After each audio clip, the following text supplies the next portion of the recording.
Kuya Trey, ito ang nangyari sa akin isang gabi.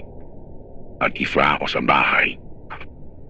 At tulog na sana ako at nandila akong marinig tama manilakas sa iyabag ng mga paa sa sahig.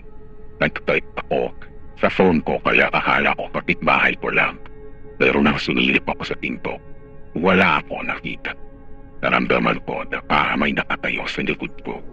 Nung lingunin ko ako yung may isang babae na nakatayo sa harap ng salamin. Nakatingin sa aking antikron.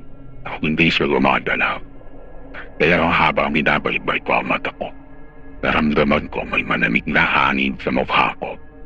Sabi niya, huwag kang lumingon. Tumayo ako at bilang kang tumakbo. Pero ko yung sila.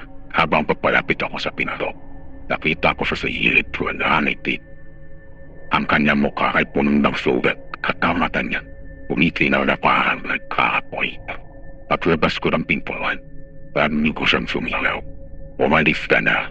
Tumakbo ako na mabilis pero PLG. Hindi ko na makayanan. Sa ilalim ng kama ko,